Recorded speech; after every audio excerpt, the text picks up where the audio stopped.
les 3 critères que je demanderai à toute personne qui veut en fait aller voter, de se demander est-ce que la personne que je veux voter a une vision? Deuxièmement, est-ce que cette personne a une expérience dans un certain domaine qui a à faire avec la gestion des personnes? Parce que si cette personne a une expérience, mais cette expérience était par exemple douteuse, ou cette expérience, il a volé là où il était, il a volé à la banque, et souvent, tu verras, ce sont des gens qui ont volé assez, ils ont vraiment pillé les caisses de l'État dans l'administration, et ils veulent venir se représenter maintenant en politique, pour aller vraiment maintenant assassiner ce qui reste du pays. Donc, vous rencontrez la vision, premièrement, expérience, et puis troisièmement, honorabilité. Bienvenue sur le NNP Podcast où nous discutons avec différents invités sur l'industrie créative et la croissance économique en RDC. Et ce podcast est présenté par Ali Kahashi, directeur créatif à Nyiragongo Ngoma Production. Cette semaine, nous recevons Mervis Jean-Paul Tshembo, membre de la commission du Congrès national de défense et de sécurité, président de Grand Afrique Project. Mervis Tshembo a un master en gouvernance et leadership et agriculteur également, avec qui nous allons discuter sur comment sélectionner les leaders idéaux pour les prochaines élections en République démocratique du Congo. Bien sûr, les élections approchent. Il est temps de savoir comment faire son choix. Parce que moi-même, personnellement, c'était une question que je me posais. Et il fallait que je trouve quelqu'un avec qui je devais débattre et avoir plus de lumière sur cette question-là. Nous sommes très, très contents de te recevoir dans nos bureaux, Mervis. Merci beaucoup. Merci encore une fois de me recevoir avec vous et d'être là surtout. Merci vraiment. Karibu tena. Asante sana. Je crois qu'au-delà de l'aspect professionnel et tout ça, c'est un honneur et un plaisir pour moi de discuter cette question de leadership, gouvernance. On a eu à grandir ensemble. Oui, je ne pouvais pas imaginer qu'on allait mener des discussions aussi nobles sur le pays. Les temps et les pouvoirs du temps. Mais tu sais, ce que j'étais en train de réfléchir pendant que je me disais, je vais parler avec Mervis. Mais je me disais que malgré tout, depuis qu'on se connaissait en étant petit, c'était quelqu'un qui avait toujours des réflexions hors du commun. Tu vois, nous, on pouvait jouer au jeu avec ton grand frère, que je salue en passant. Oui. Mais toi, tu avais toujours des idées qui étaient un peu hors du commun. C'était quand même trop réfléchi.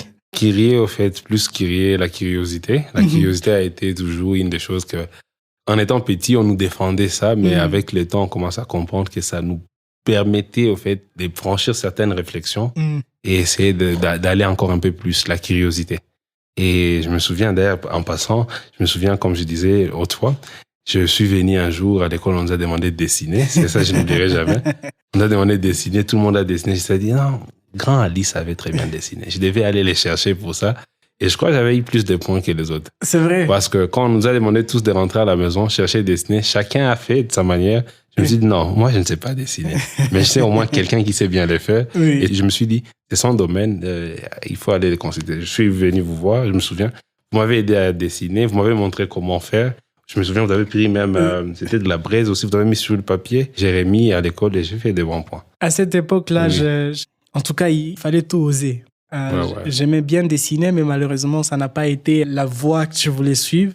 Autre chose m'a rattrapé. Mais l'art, c'est toujours de la famille de l'art, en fait. Oui. Alors, Mervis, pour ceux qui ne te connaissent pas, bien sûr, j'ai fait une petite présentation, mais je suis sûr que ça ne donne pas tout sur qui tu es exactement. Est-ce que tu peux faire une brève présentation? Je suis Mervis Jean-Paul Tshembo. Je suis né en RDC, précisément ici à Goma. J'ai fait mes études aussi ici à Goma, primaire, je crois. Une moitié de secondaire, Kinshasa, Goma. Et après, Dieu a fait grâce. J'ai eu mon diplôme. Et je me suis dirigé vers l'Inde où j'ai appris l'anglais. Je me préparais pour faire autre chose. Et c'est par là que je commençais à sentir en moi que j'avais plus un appel qui m'a mené dans les œuvres sociales, dans la gestion sociale, en fait, la gestion de la chose publique. Et par là où je suis allé faire l'informatique, j'ai changé. J'ai pas pu faire l'informatique. Je suis rentré à Kinshasa. Et à partir de Kinshasa, je suis allé en Turquie. C'est là où j'ai fait les relations internationales en licence. J'ai développé certaines aptitudes et à partir de ça, je savais déjà que mon appel, si je dirais ma vocation, avait affaire avec la gestion de la chose publique. Et à partir de là, je me suis dit, OK, quelle serait la prochaine étape? Je suis rentré au pays pour sortir du pays encore. Et une fois quand je rentrais, c'est quand quelqu'un m'a dit, tu as des bons talents, tu sais bien t'adresser, tu sais bien parler et tu as des bonnes visions. Pourquoi ne pas essayer de travailler dans le pays, faire ton master et faire ton doctorat, mais que tu sois aussi sur terrain? Et c'est par là que je vais entrer à l'Assemblée nationale, premièrement comme assistant parlementaire. Et ça, c'était par le biais d'un vieux sénateur qui m'avait pris auprès de lui, celui qui m'avait conseillé. Et à partir de là, il commençait à m'apprendre. Petit à petit, il me disait, ici, tu ne mets pas le pied. Ici, tu ne parles pas. Ici, tu ne t'opposes pas. Ici, tu t'étais. Ici, tu observes. Et je crois que c'était à 23 ans pour la première fois que je suis entré dans l'hémicycle de l'Assemblée nationale.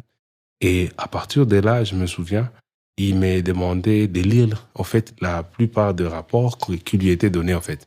De lire et lui faire des synthèses. Et c'est sous cette pression que lui m'apprenait et lui est en train de m'envoyer encore faire des études où j'ai fait maintenant mon master en gouvernance et leadership, que j'ai commencé à développer certaines réflexions, aptitudes et talents. J'ai pris aussi goût. Et dans ces processus-là, quand j'ai terminé à devenir assistant parlementaire, quand notre mandat était fini, j'ai créé Grand African Project, qui était déjà une vision, un projet qu'on travaillait en tant qu'étudiant, en fait, déjà en Turquie, avec les autres. Mais je continuais, et c'est à partir de là, on a continué à agrandir la vision. Je crois qu'on est dans 12 pays avec nos différents amis, et je dirige l'organisation à partir d'ici. Et avec le temps, petit à petit, je me suis aussi lancé, après mon master, je me suis lancé pour faire mon doctorat en organisation des entreprises. Et avec les chamboulements qui s'est passé à l'Assemblée nationale, j'ai été repris dans un cabinet. Et dans ce cabinet, j'ai été envoyé comme délégué, membre de la Commission Défense et Sécurité nationale.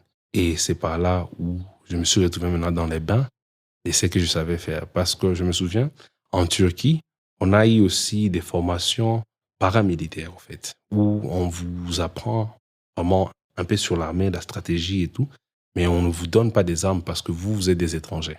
Et je me retrouve maintenant dans la commission défense, et c'est là où j'ai évolué, et c'est là où j'ai maintenant appris certaines choses sur notre pays, apprendre bien sûr, des autres choses que je garde secrètes, que je ne pourrais pas diffuser, mais des autres choses aussi, comment les pays étaient un peu dirigés, qui faisait quoi, d'où venaient nos problèmes, d'où viennent nos problèmes, quels sont nos problèmes exogènes et endogènes. Et à partir de là, je sais savoir les cycles qui nous poussent à répandre les mêmes erreurs, les mêmes défauts. Et surtout, dans cette période électorale, nous sommes encore appelés à prendre des décisions. Et si nous prenons les mêmes décisions comme les décisions passées, nous allons avoir les mêmes résultats et ce cycle va continuer. Or, le temps qui passe ne revient plus. Il y a certains sages qui disent au fait, il y a des choses qui ne reviennent plus. Une pierre déjà jetée, elle ne pourra pas revenir. Une feuille qui tombe d'un arbre ne peut revenir, ainsi que le temps qui passe ou de l'eau qui est déjà versée. Donc, on a la chance cette fois-ci d'être devant les élections, devant le choix des leaders que nous aimerons avoir et décider de notre avenir. Et c'est ça l'opportunité, je crois, que nous avons maintenant ensemble à discuter et pour toute personne qui sera en train de nous suivre. Exactement. Wow, ça fait beaucoup en fait, s'il faut voir l'âge que vous avez. Merci beaucoup. Oui, souvent moi aussi je me demande ça. Oui.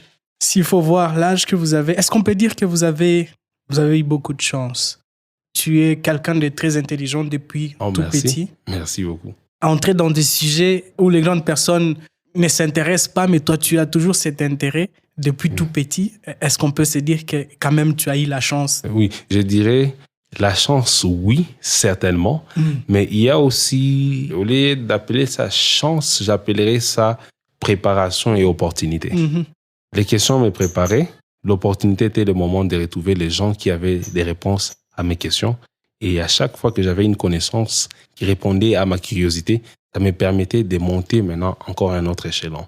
À chaque fois, comme je vous ai dit, je commençais déjà à partir de Goma. Je venais vous voir quand je ne comprends pas quelque chose.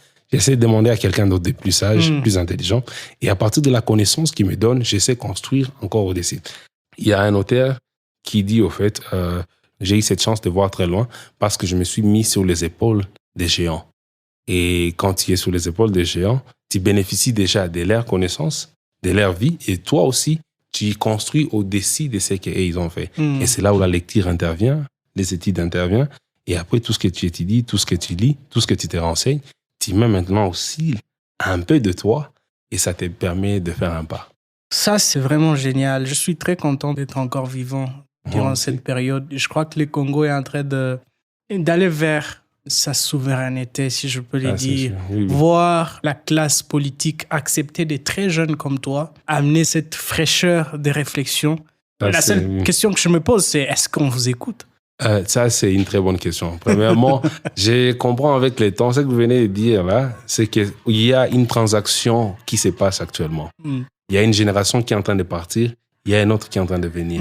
Et celle qui est en train de partir ne fait pas vraiment partir. Et ceux qui sont en train de venir viennent, mais ils n'ont pas assez d'informations. Donc, ça veut dire que ceux qui partent ont une certaine connaissance des systèmes qu'ils ont eux-mêmes créés. Et ceux qui viennent n'ont pas assez de connaissances des systèmes qui est là. Et ils vont se retrouver, même si la jeunesse gagnait la majorité de ces élections, on se retrouvera avec beaucoup de jeunes, mais qui ne comprennent pas qu'est-ce qu'on va faire là-bas. Comment s'y prendre? Et c'est cette transition-là où la connaissance intervient. Les discussions, ces échanges que nous faisons maintenant sont importants parce que ça nous permet de créer une balance et de savoir comment avancer à partir d'ici.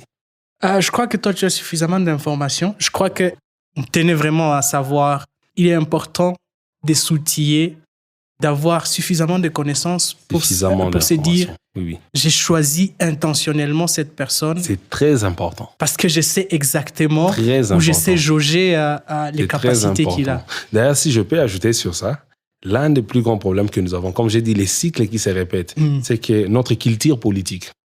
En politique, il y a ce qu'on appelle la culture politique. Comment les gens appréhendent et comprennent la politique. La population elle-même. Quand les gens comprennent très bien la politique, les enjeux politiques, les gens choisissent différemment. Quand il y a une compréhension des institutions, quand les gens comprennent que si je choisis cette personne a la possibilité de se retrouver à certains endroits, vous ne choisissez pas les tribus à ce moment-là. Vous n'allez pas choisir parce que c'est votre voisin, il est de votre tribu, il est de votre province. Vous choisissez les compétences. C'est comme si on vous amenait devant un docteur. Et c'est le même choix que nous sommes en train de faire. On vous met devant un docteur. Là, vous n'avez pas besoin de savoir s'il est de votre tribu ou pas. Vous avez besoin de savoir est-ce qu'il a étudié, est-ce qu'il comprend. Est-ce qu'il est gaulois ou oui, c'est ça. Non, oui, c'est ça en fait. Vous ne voulez pas savoir s'il parle swahili, qui était là, ou qui est où est. Non. Tu veux savoir la première des choses, est-ce qu'il a les capacités de me sauver? Sinon, si je choisis juste parce qu'il est mon frère, il peut être mon frère, mais il n'a pas la connaissance qu'il faut et c'est lui qui doit m'opérer. Donc, les choix deviennent différents. Et c'est ainsi la culture politique aussi. C'est avant de faire un choix, avant de choisir quelqu'un, envoyer quelqu'un dans un bureau pour diriger la chose publique. C'est de savoir, est-ce que vous connaissez la personne? Et si vous connaissez la personne, quelles sont les compétences de la personne? Et si la personne a certaines compétences, est-ce que ces compétences sont requises là où on veut l'envoyer? Parce que beaucoup de gens, beaucoup de jeunes aussi, ont des bonnes intentions, mais ils ne comprennent pas le travail qu'ils attendent dans l'Assemblée nationale ou dans les assemblées provinciales, ainsi de suite. C'est ça l'un des problèmes que nous faisons face et c'est là où la population devait être un peu éduquée avant de faire des choix. Vous cherchez une dose d'informations sur les enjeux électoraux en RDC? Ne cherchez plus loin, car quelque chose se prépare chez Nyiragongo Goma Production. Vous croyez à l'impact des élections sur notre cher pays? Nous aussi. C'est pourquoi nous lançons les NNP Podcast Spécial Élections. Une plongée captivante dans le monde des élections en RDC. Attendez-vous à des discussions explosives avec des experts, des histoires intrigantes et des infos que vous n'attendrez nulle part ailleurs. Nous voulons armer notre communauté avec la connaissance nécessaire pour décoder les enjeux électoraux. Marquez vos calendriers. Rejoignez-nous chaque semaine en décembre pour un rendez-vous avec la démocratie. Abonnez-vous dès maintenant à NNP Podcast sur votre plateforme préférée pour ne rien manquer. Parce que comprendre les élections peut aussi être amusant, restez à l'écoute, restez engagés et préparez-vous à être éclairés.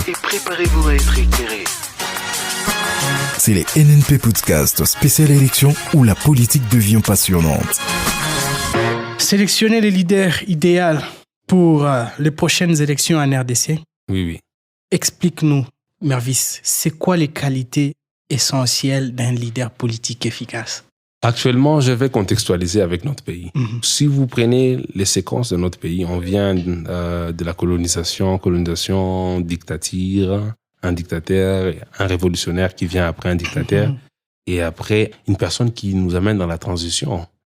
Et après la transition, je crois que vous comprenez les noms. Oui, démocratie et tout. Et puis on se retrouve aujourd'hui, on s'est retrouvé entre, je crois, c'est 2018 et entre 2017 et 2018, les pays en gestation. On était en train de chercher quelle sera la direction du pays. Il y a tout un groupe de gens qui dirigeaient les pays pendant presque 18 ans. Avant, il y a aussi un autre groupe de gens. Et dans ce sens-là, maintenant, on doit se décider où est-ce qu'on va. Et pour, au fait, décristalliser la situation du pays, vu qu'on devait se retrouver devant une guerre sociale. Non, on a choisi avoir un leader de transition qui va nous sortir de 2018, qui pourra faciliter que les pays restent en paix pendant 2018, 2019, et ainsi de suite. Et c'est ça, il y a eu, je me réserve arrangement, élection et tout ce qu'on peut appeler ça. Et on a un leader de transition. Et quand vous voyez, on vient il y a, je crois, 2 ans, c'est là, dans les mêmes mandats que nous avons, il y a eu changement à l'Assemblée nationale et tout ça. Il y a des transitions qui continuent. Or, actuellement, le pays n'a pas besoin, au point où nous sommes, on avait besoin de transitions là-bas, mais actuellement, dans les points où nous sommes, nous avons besoin des leaders de transformation. On a une jeunesse assez grande, une population assez grande, on a de frontières peureuses dans lesquelles où les gens entrent et sortent, et ces leaderships de transformation doivent venir nous changer la manière dont nous réfléchissons et changer la manière dont nous faisons les choses, parce qu'on dit souvent, je crois que vous le savez, si tu fais les mêmes choses, les résultats ne seront pas différents. Et maintenant, si tu choisis une fois changer les méthodes d'application, il y a des différents résultats. Et les leaders que nous avons besoin, ce sont des leaders de transformation. Pas de transition, parce que nous venons de transition. Et la transformation, en grec, on appelle métamorphosis, métamorphéo. Ça veut dire c'est la même chose, mais qui change de corps. C'est comme un papillon qui commence en fait en graine, qui continue et qui se développe avec le temps et change. Et quand tu commences au début, tu peux te dire la chenille, en fait, cette chenille ne pourra jamais voler. C'est peut-être la situation du pays actuellement. Mais si les processus de transformation que nous, la population, devons faire maintenant, si c'est possible des transformations dans les élections, dans nos choix de nos dirigeants, est bien fait, nous allons avoir un papillon qui pourra voler, ainsi que les pays aussi peuvent être capables de se démarquer si et seulement si on fait des bons choix. Qui sont les meilleurs choix? Ce sont les leaders de transformation. Maintenant, quelles sont les qualités des leaders de transformation? Exact. C'est ça la question que j'allais poser. C'est la question, là, on y va maintenant. Et c'est là où maintenant la chose devient plus intéressante. Les leaderships de transformation, ce sont les leaders qui viennent et vous disent, aujourd'hui, nous sommes par exemple au point C et on veut aller au point A. Et maintenant, les leaders de transformation viennent vous dire, pour sortir du point C, pour aller au point A, ce que nous avons besoin, c'est telle étape, telle étape, telle étape pour arriver au point A. Et à partir du point A, on verra comment avancer. Et à ce qu'on dit, va plus loin tant que tu peux. Une fois que tu seras arrivé à l'horizon, tu verras une autre horizon. Ça veut dire que vous commencez au point A, vous commencez au point C, et les leaders de transformation vous montrent les étapes pour arriver au point A. Donc, il vient avec un plan. Merci. Chaque personne que vous devez voter, il doit avoir une compréhension de la situation actuelle et puis vous expliquer quels sont les points qu'il essaiera de pousser, les agendas qu'il essaiera de pousser une fois à l'Assemblée nationale, une fois président de la République, pour nous amener au point où on doit chuter. Maintenant, quand quelqu'un vient dire « votez-moi », tu dis « oui, mais pourquoi ?» « Oh, je suis honorable, je tiens ma parole, merci. » Mais qu'est-ce que vous allez faire? Comment vous allez s'y prendre? Et qu'est-ce que vous avez déjà fait? L'expérience joue. Donc, premièrement, vision. Deuxièmement, l'expérience. Troisièmement, c'est là où vient maintenant l'honorabilité. Parce que dans la vision, c'est une personne qui comprend déjà où est-ce qu'on va. Quelle est la situation actuelle? Quand quelqu'un te dit « votez-moi », oui, tu dis « oui, ok, ça va, je te vote ». Et puis tu demandes « Bandundu, c'est de quel côté ?»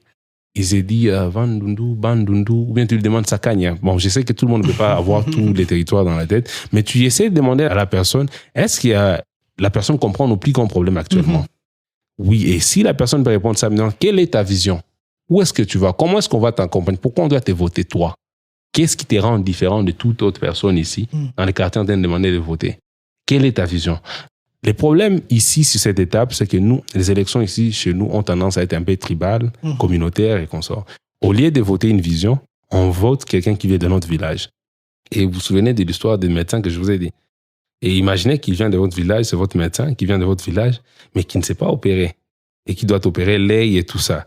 Là, tu deviens un peu trop prudent parce que non, je le connais, lui n'a pas étudié, lui n'est pas assez intelligent, ou bien lui trichait quand il était médecin. Mais quand il faut voter un député national qui aura aussi la décision finale sur comment le pays sera géré, les pays dans lesquels tu vis, et cela affecte vos vies, les gens prennent ça avec légèreté. Premièrement, un bon député ou un bon leader politique doit avoir une vision.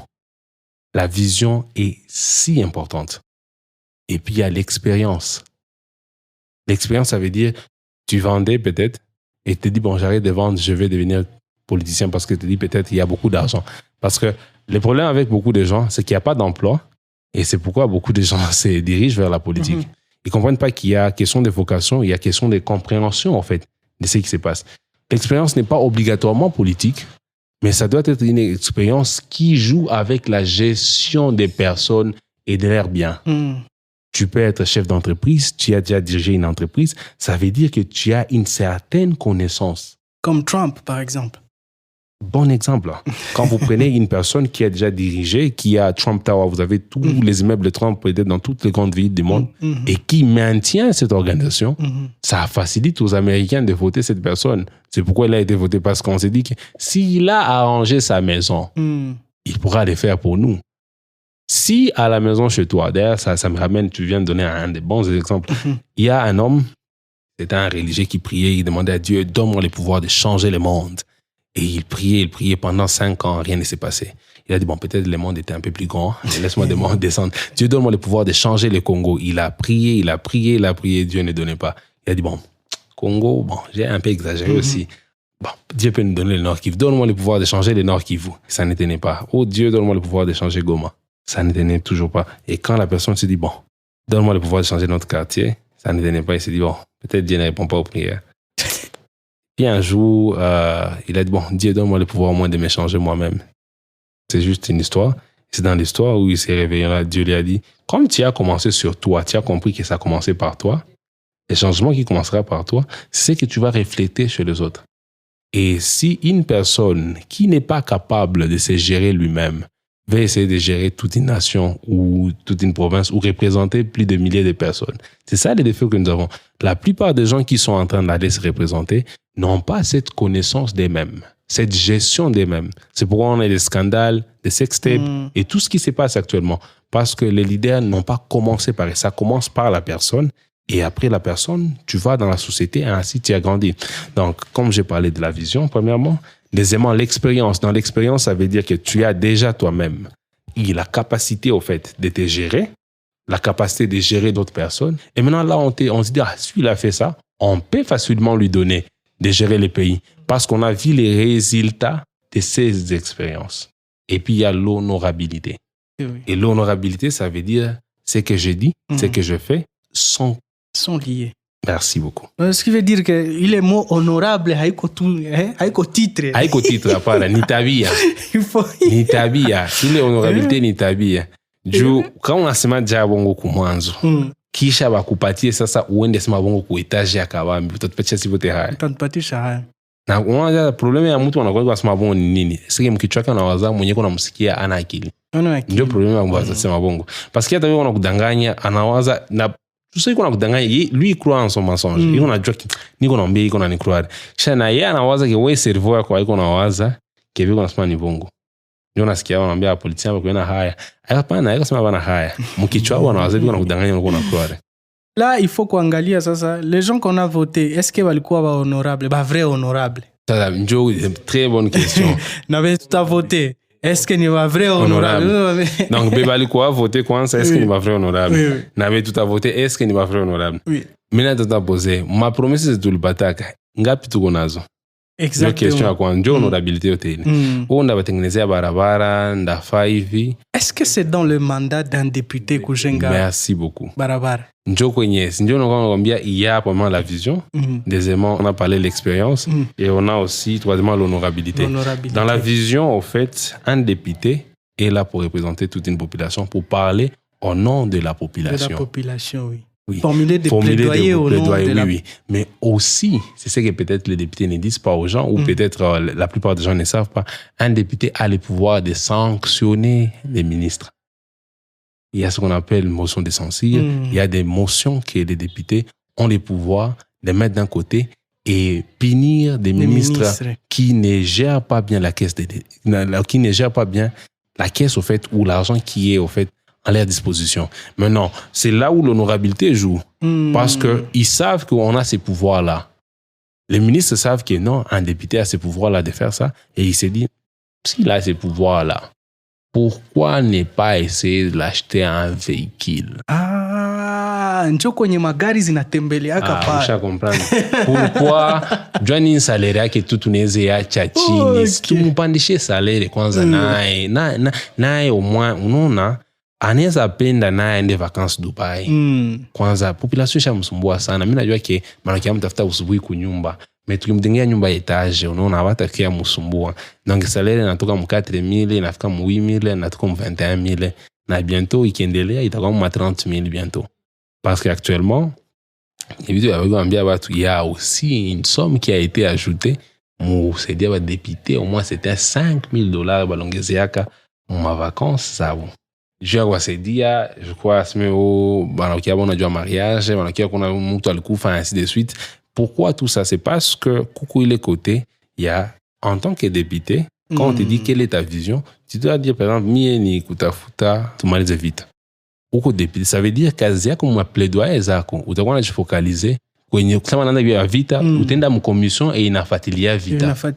Njo wanasema mais est-ce que ni kazi ya député? Non, il a une responsabilité parce que mule mcommission ya kufuatilia kazi ya vita, munakuwa na ministre wa défense, munamuita mule, munamposer ma question hivi naye. Na mkiona gestion yake ya vita haiko mzuri munamutosha.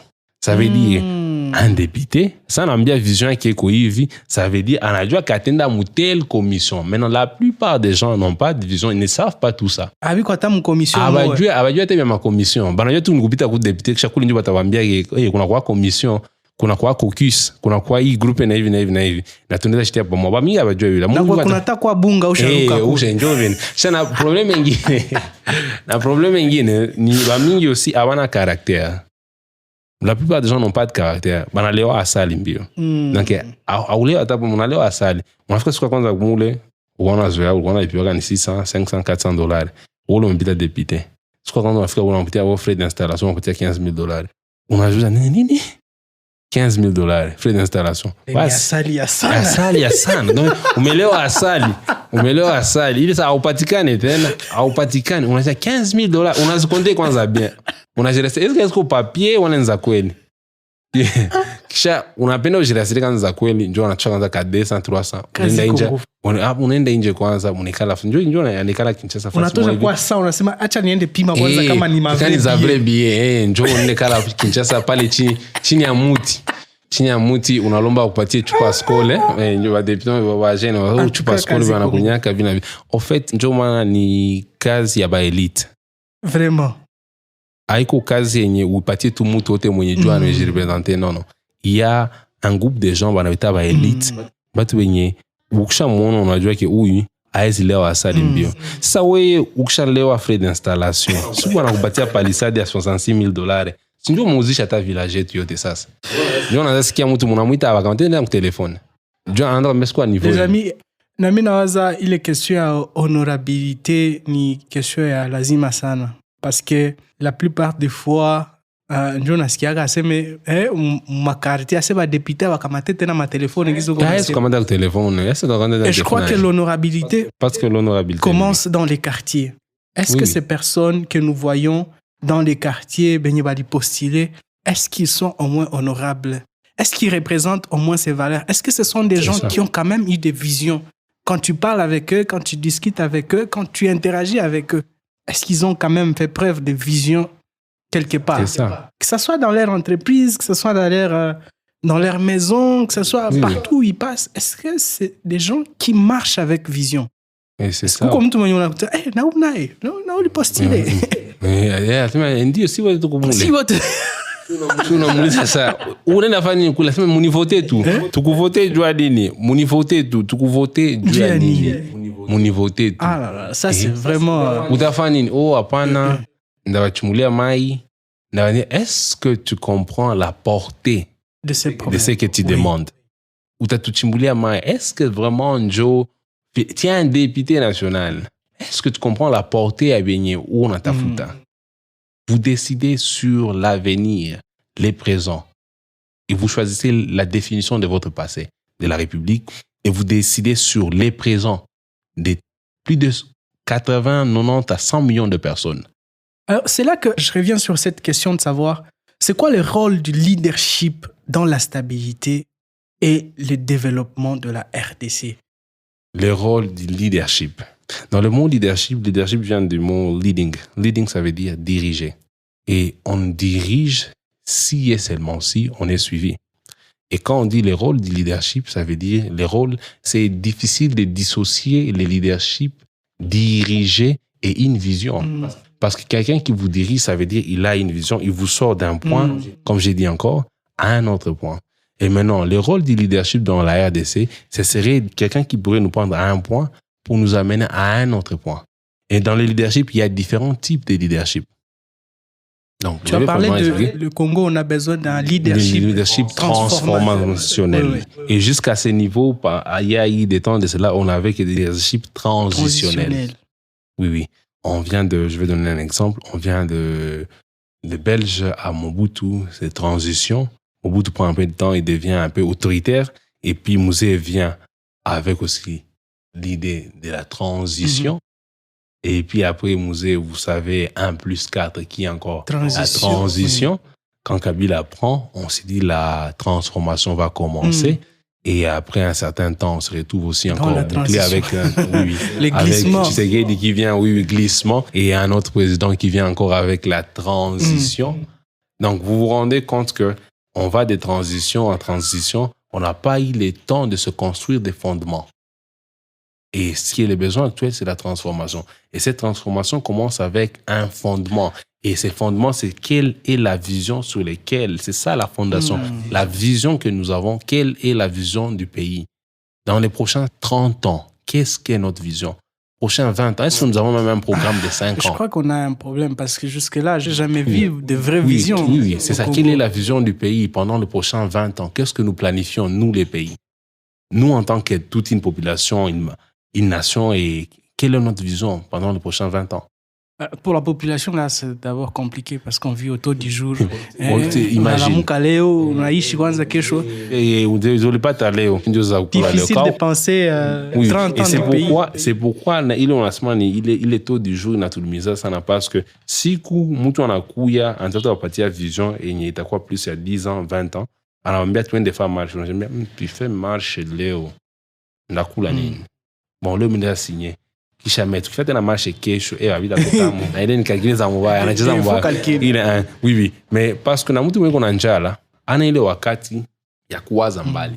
Maintenant peut-être le rôle du leadership dans notre pays actuellement c'est de émettre des fondations, des bases solides. C'est là où le rôle du leadership, donc une vision qui a des bases solides. Et à chaque fois qu'un gouvernement partira, un autre viendra construire sur les fondements que nous avons déjà.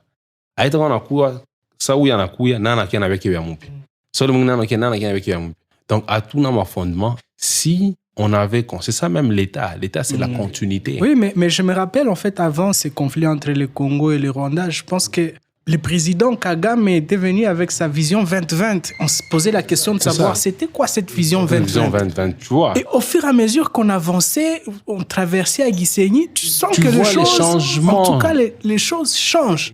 Et c'est ça le rôle du leadership. Et actuellement, ils ont maintenant une vision 20-50. Et c'est ça.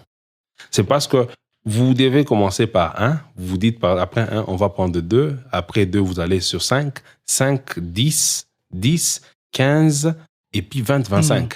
vous augmentez. Vous dites dans 15 ans, c'est ça même le rôle d'un leader. Il vous dit dans 10 ans, on sortira par exemple des $10,000 à $50,000. Il vous donne la vision et maintenant, il vous donne aussi les processus dans lesquels vous allez passer pour arriver. C'est ça la vision même que les présidents, le voisin, au fait, Vision 2020. Et vous voyez les processus là, c'est ce qui vous permet de changer, d'améliorer. Et de voir les opportunités pour vous amener vers l'avant. Ma question est la suivante maintenant, aussi pour vous et pour tout le monde qui me suit.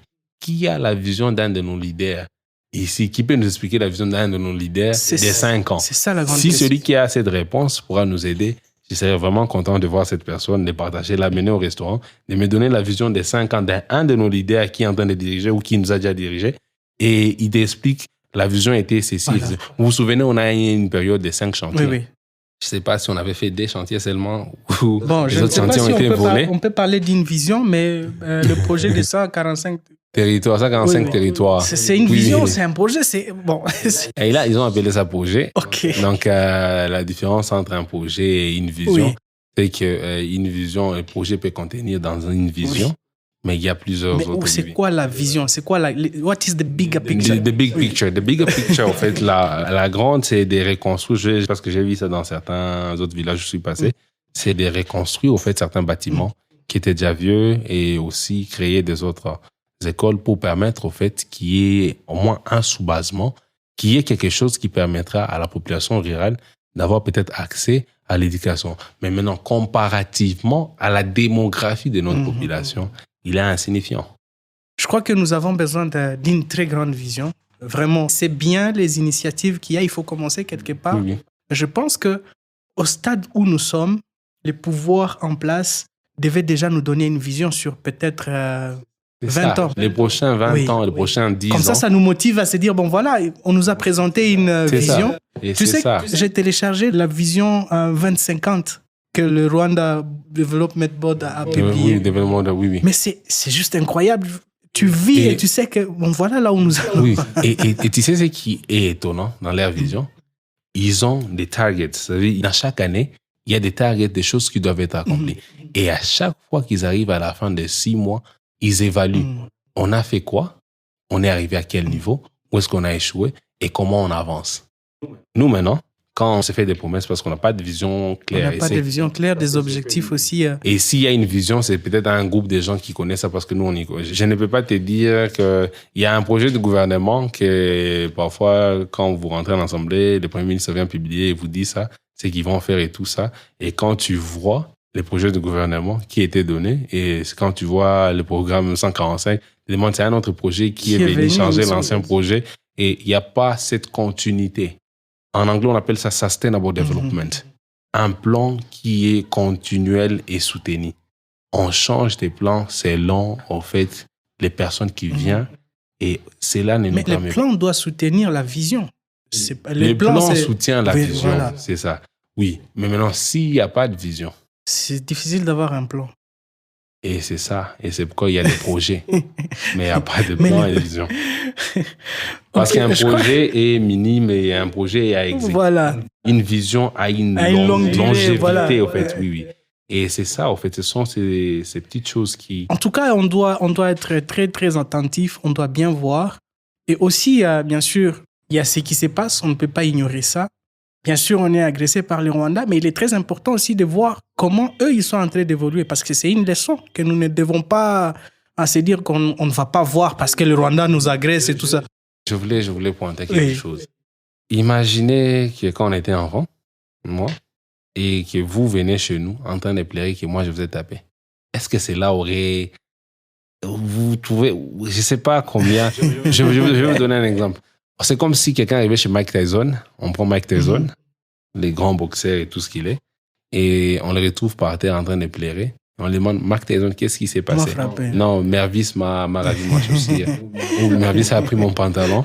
Mervis m'a tapé. Souvent, ce n'est pas qu'on n'est pas fort, ce n'est pas qu'on n'est pas intelligent, ce n'est pas qu'on n'a pas la force de se défendre. On n'est pas juste organisé. Il y a des choses que notre pays ne devait même pas signer. Oui.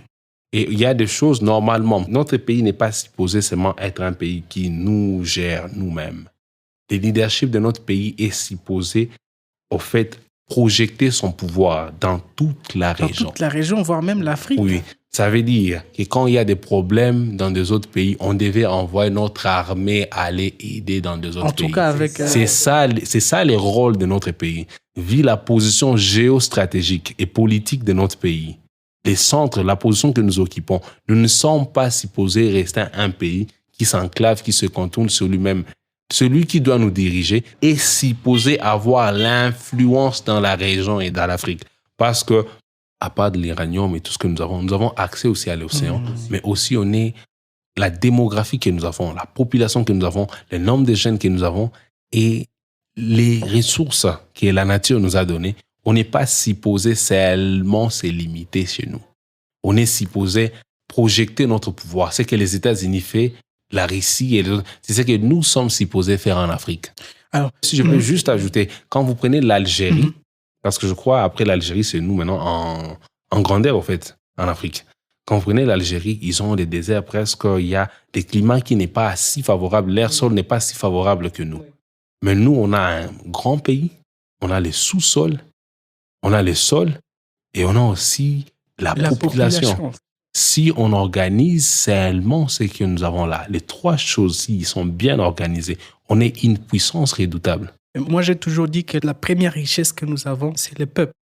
Oui, et c'est ça. Et je crois que le Congo n'est pas le Congo sans son peuple. L'uranium congolais n'est pas uranium sans son peuple. Et c'est ça. Je crois que c'est ça le plus grand trésor qu'il faut commencer à exploiter pour arriver dans le sous-sol. Parce que si on n'exploite pas l'homme congolais, le sous-sol ne va pas s'exploiter. Et ce sont des étrangers qui vont venir. L'homme, en fait, le Congolais, pour l'exploiter, il faut l'éduquer. Il faut l'éduquer. Et c'est là où maintenant on a presque échoué aussi. C'est parce que notre population n'est pas éduquée sur certaines choses. On nous apprend les histoires de Charles de Gaulle et tout ça, mais quand on te demande où est le colobo-tantalite, beaucoup de gens ne savent pas. Et quelle est l'utilité de ces produits et ces matières? Beaucoup de gens savent. Quelle est notre même histoire? Oui, j'ai été à Watalinga, le fief du bon cacao congolais, dans toute cette région-là, mais les gens ne savaient pas à quoi servait le cacao. Et c'est ça. La première fois, on amène du chocolat, les gens se disaient waouh, c'est. Ils ne savent pas que c'est les produits de ce que vous avez. C'est ça, en fait. Alors là, la question qui revient directement, c'est quoi les besoins et les attentes des citoyens congolais vis-à-vis de leurs futurs leaders et comment les candidats peuvent répondre aux aspirations du peuple. Aux aspirations. On va peut-être découper cette question en trois. C'est quoi les besoins, premièrement? C'est quoi les besoins et les attentes des citoyens congolais vis-à-vis de leurs futurs leaders? Oui, c'est quoi les besoins? Je pense que les besoins actuels, il y a plusieurs besoins, mais si je dois essayer, la première des choses que j'ai soutirées, c'est la sécurité. L'un des plus grands besoins actuellement dans le pays, c'est la sécurité. Nous avons déjà des territoires nationaux qui ne sont pas contrôlés par le gouvernement. Sur les 145, nous avons 143. On s'est dit qu'on a une certaine... on contrôle, mais pas aussi. Donc, après le problème de la sécurité, il y a les problèmes au fait de l'alimentation, la nourriture et consorts. Et puis, à part la nourriture, l'alimentation, nous avons les infrastructures. Je dirais ces trois. Je tire pourquoi ces trois? Parce que sans la sécurité, tu ne pourras pas manger, tu ne pourras pas travailler et autre chose. Sans la nourriture, tu ne pourras pas travailler et la sécurité, tout ce qui vient. Et aussi, les infrastructures nous permettent que les manques qui pourrissent dans nos villages, si au lieu de construire de sauts des moutons et tout ce qu'il y a, qu'on est en train de construire, et créer des routes qui permettent que la nourriture, désenclaver des villages, ça permet que la nourriture rentre en ville à moins cher et ça crée la sécurité. On se retrouve dans des villes, dans des petites villes comme Kinshasa, quand vous retrouvez Kinshasa, qui a été conçue peut-être pour 500 000 personnes. Vous avez 16 à 20 millions de personnes qui vivent dans une ville qui a été construite pour 500 000 personnes. Pourquoi? Parce que tout le monde veut aller à Kinshasa pour chercher l'opportunité et tout le monde, l'exode rural, tout le monde veut sortir du village. Donc les premiers sortir du village parce qu'il n'y a pas, premièrement, la sécurité. Personne ne veut vivre à Rutshuru actuellement, ni à Massissi. Il n'y a pas la sécurité. Deuxièmement, vous arrivez dans des grandes villes, il n'y a pas l'alimentation. Il n'y a pas de la nourriture, au fait.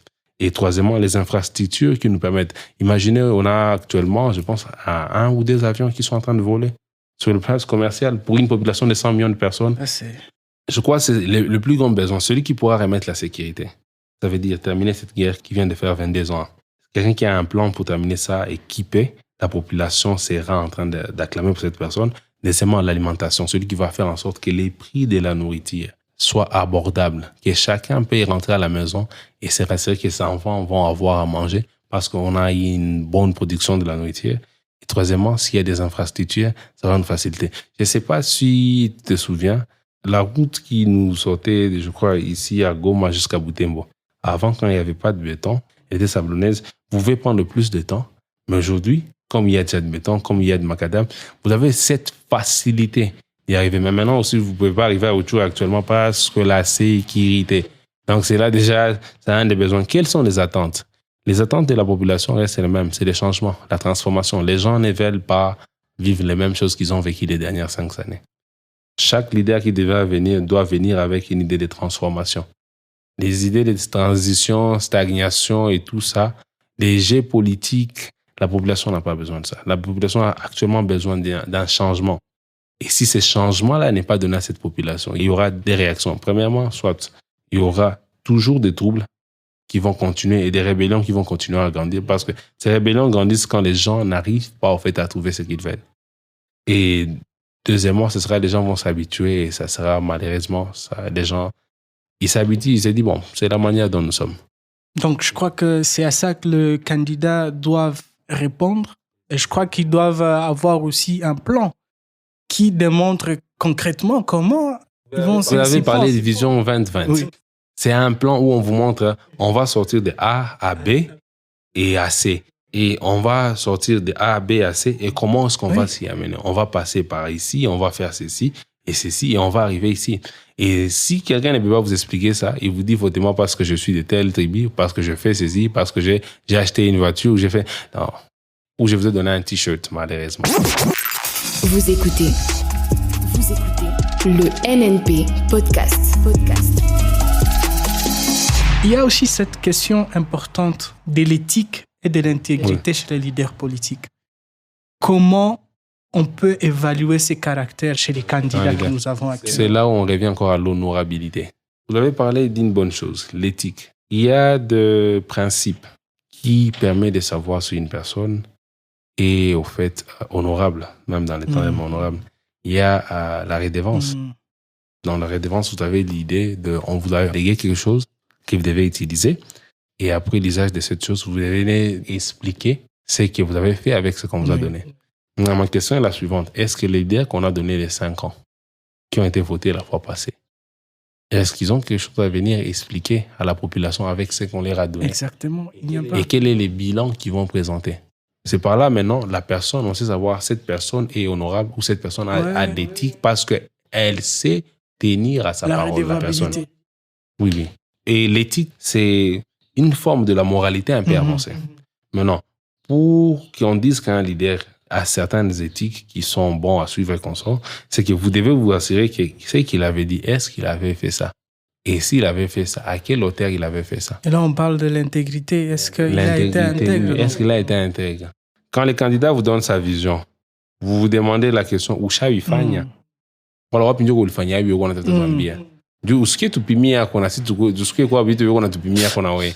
Kusinyo ndio pimia kwa. Hiyo sasa mtu anataka kupimia kwa senti, kupimia kwa fimbo, hapana, ushavifanya.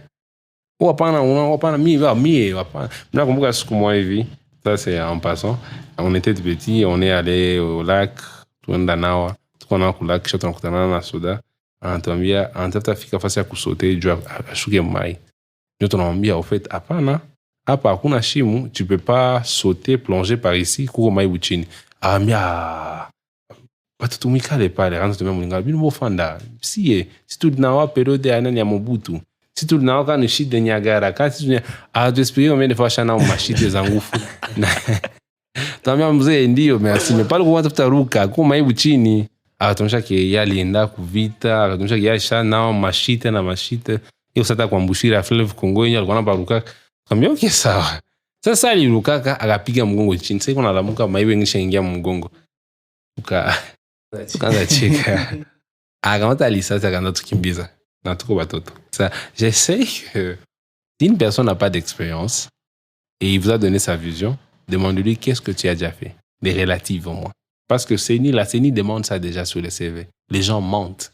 Ma CV. En Colomba ou remplir qu'est-ce que tu as déjà fait. Malheureusement, avant, on a fatigué à Villevoté. Maintenant, c'est vous, la population, qui avez le droit dedans. Est-ce que où la chafa est? Il y a des noms dans la ville quand on te dit ça, tu sais, ça c'est un commerçant. Ça c'est pourquoi? Parce qu'il s'est fait un nom. Il a déjà une certaine réputation, moi il est quasi. Napana ya kufaa hii sema saa a quelques jours ya election watu wanauza mabisi wanafanya nini? Unatia masura, wanauza mabikwembe. Et il est une matapage. En fait, ils font ça parce qu'ils savent que notre population, malheureusement, il y a un problème de nourriture, il y a un problème d'argent et tout ça. Le ventre affamé n'a point d'oreille. Kila kitu itafika sawa una njala, unakamata kwanza. Kisha ukishakamata kwanza watakupatia, kisha nakuonyesha tena ni kwa mkabila yenu, ni kwa village yenu. Mais je crois on a toujours un problème à ce sujet-là. Pourquoi se vendre chaud pour période ya kidogo ya maisha kisha usouffrir maisha yako mbele yote? Oui, kuko deux choses, c'est un sentiment culture politique. Les gens ne comprennent pas ça. Ils ne savent pas qu'il est kutia, il est vote ville, umepatia mutu maisha yako. Watu wako na comprendre ile. Au wanajiambia ni vote tu. Si hata ni voter ni si voter. Si njo la pensée. Mais malheureusement, les gens ne comprennent pas le poids de cela, le pouvoir que vous donnez à ces personnes. Et aussi, à part ça, c'est de la culture politique. Donc, notre façon d'approcher la politique, notre façon d'approcher la direction de notre société. Les gens ne comprennent pas ça. Donc, il est décision qu'on a voté, si on a voté, on a décidé comment va tout quelque chose va quoi. Où le monde t'a représenté, maïcha va tout problème. Avec ça, je voulais qu'on revienne sur la question de c'est quoi l'importance de la participation active des citoyens, en tout cas tous les Congolais dans le processus électoral actuellement. Oui. Actuellement, il y a deux choses que je vais vous expliquer, peut-être une ou deux choses. Quand les gens se sont enrôlés, on sait que par exemple, on a 45 millions d'enrôlés. Quand les gens vont voter, 20 millions vont voter, il y a un problème de légitimité déjà. Un leader, mon population, 45 millions de personnes, en appui, on a 12 millions de voix, 13 millions de voix. Il n'est pas vraiment celui qui nous rassemble tous. Il rassemble un segment de la population. N'a pas manqué de légitimité. Qu'on fasse quoi, on a fait qui tout va parce que à ton leader, on a fait quand la population est qu'on a ouais, il manque de légitimité. Nous on a leader na nafaa yote anaenda faa anakia na maprojet manaanza jenga watu wanaviva parce que watu aviko na wewe. Mais quand les gens sont avec toi, on a fait qui tout le monde t'accompagne. C'est l'exemple de qu'on a au Rwanda. Leader et nous encore honnêtement watu aviko na et console, mais il a une certaine légitimité devant watu yake ça na fait qui la mutu na qu'on a tendance à préserver ce qu'il a fait. Moi je me rappelle lors des campagnes passées, tu sais leur système pour appeler les gens à contribuer ou candidature yake unaona bule umadrapele machapeau zenye wanaandika ko nani parti politique yao. Les gens achetaient ça.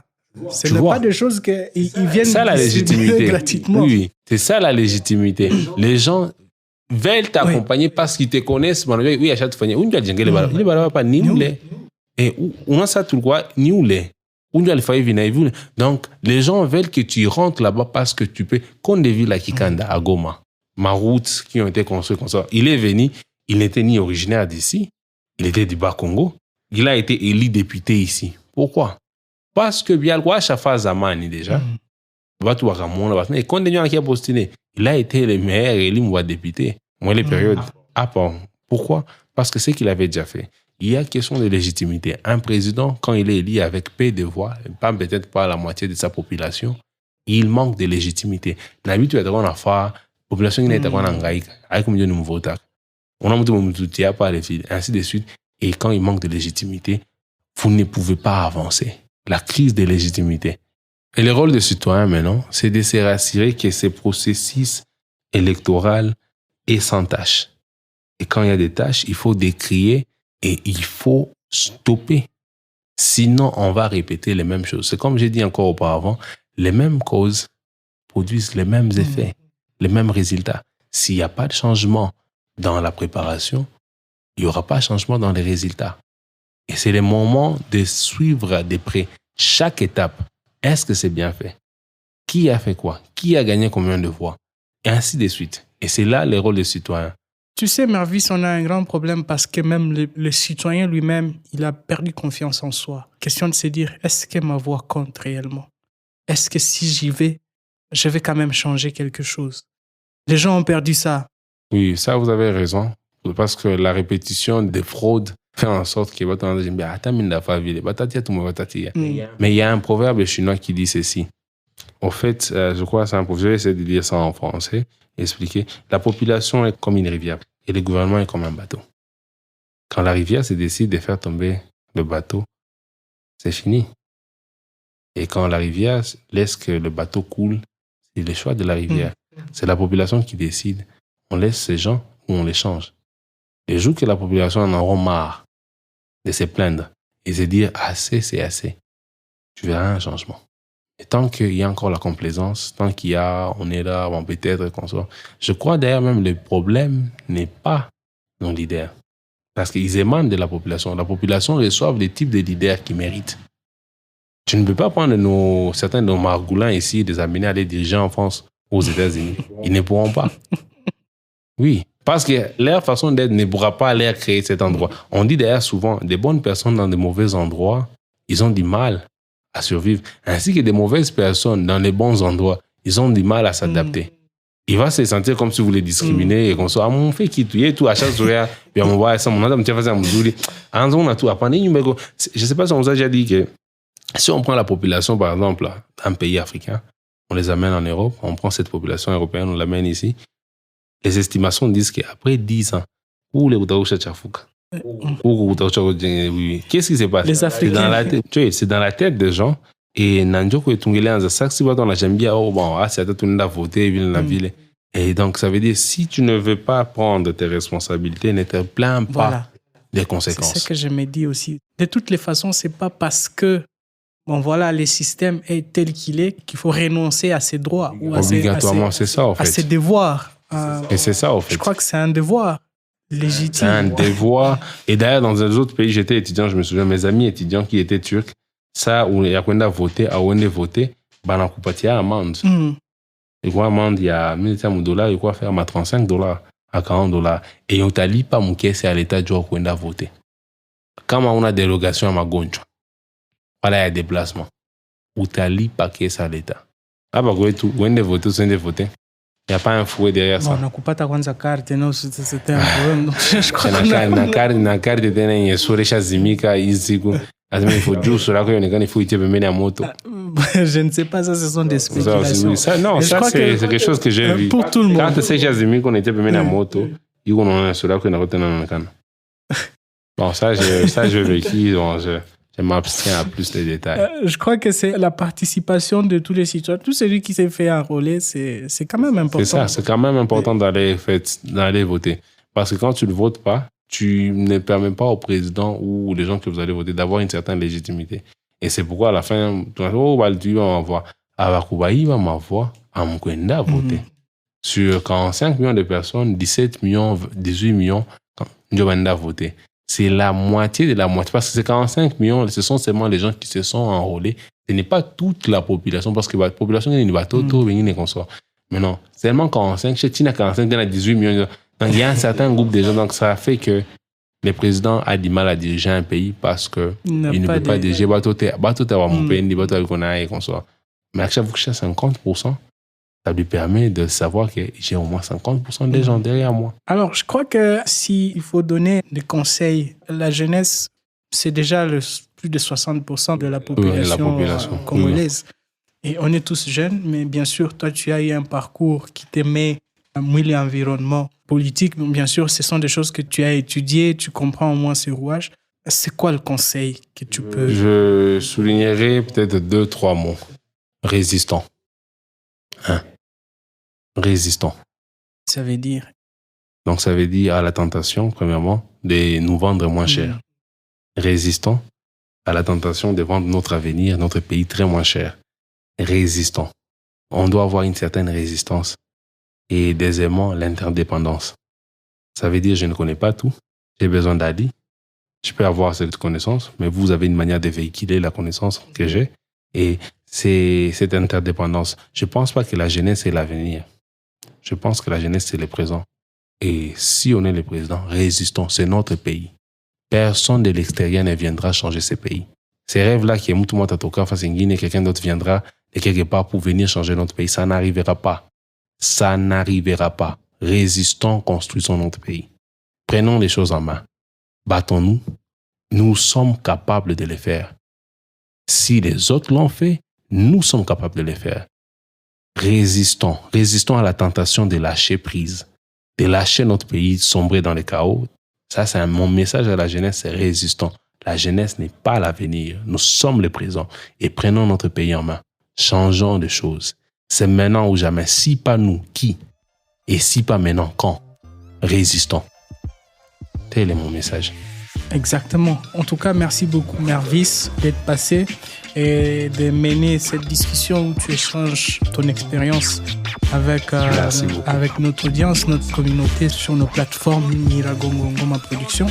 Je crois qu'on aura l'occasion de parler peut-être de plusieurs autres choses. Avec grand plaisir, c'était vraiment intéressant. Oui, peut-être parler du Grand Africa. Grand African Project.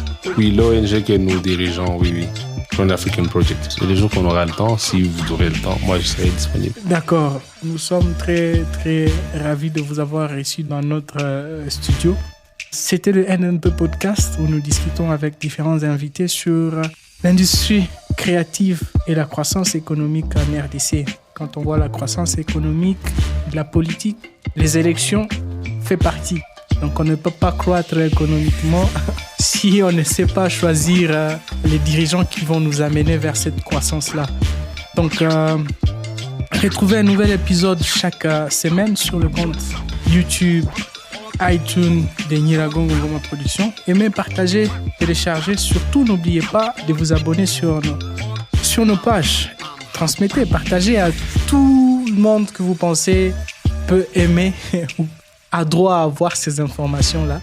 Et c'est comme ça qu'on s'est construit mutuellement. Donc, merci beaucoup à tout le monde et à la prochaine.